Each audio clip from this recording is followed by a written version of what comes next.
The lesson today is on today's Gospel of the landowner in the vineyard.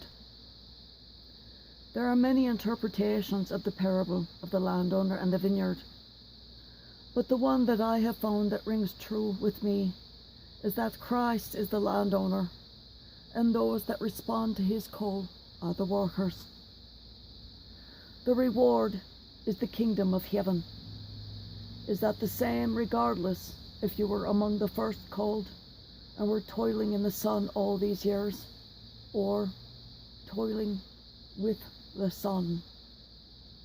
But as ever was, the last shall be first, and the first shall be last. This is the theme of Christ throughout all his sermons, and it isn't a placement issue, but an issue of status. Those that are first in society now shall be last in the kingdom of heaven.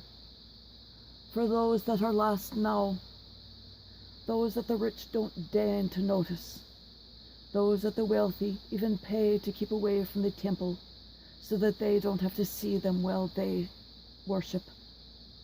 These least of the little ones, these preferred of the Christ, shall be first.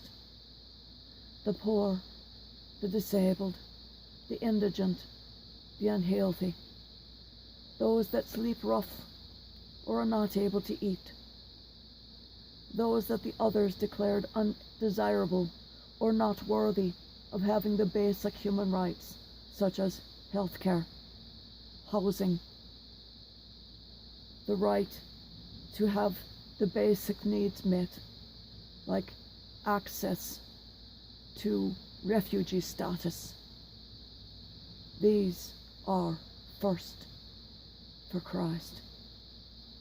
For these are true humans. These are true Christians. There is no hate here. It appears that ironically, you have to be rich to hate. You have to have enough to be able to discriminate.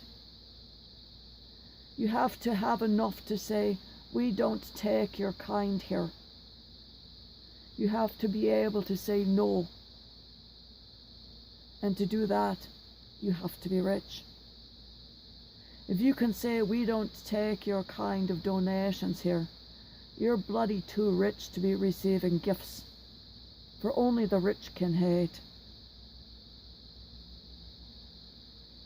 And among the least of Christ's people are the children who are sick. Are those children who throughout their lives they suffer illnesses, they suffer injuries, they suffer incapacitation with a generosity of spirit that is unique among Christ's children. You see them with a smile. You see them bearing up under this repeated hospitalizations. Their parents break down, their parents fail, their parents can't stand it. But the child bears up. The child is closer to Christ throughout their life. The child can see Christ every moment, so they're not afraid. One such child is my cousin Anna. She's had brain cancer her whole life. They remove tumours and more appear. She suffers seizures. She's now about 15 and she's once again in hospital. I counted quickly on Caring Bridge and I lost count at over 200 hospitalizations. By the age of 6, she'd had over 12 surgeries on her brain. And yet, she smiles. She has joy in her life because she can see Christ. That is the difference with children. They can see Christ. They are not afraid. It is the adults that are afraid because they can't see him. Those of us with sight, we can see him and we're not afraid because we can speak with him, we can see him. We have no fear of death because we're so close to it. We see it every day because we talk to the dead. And it's the same with children. Death is just a part of life to them. But these little ones, that is why they have the mysteries of the kingdom explained to them. Because they can see it without fear. And they rejoice when they enter the kingdom because they have seen it their entire lives.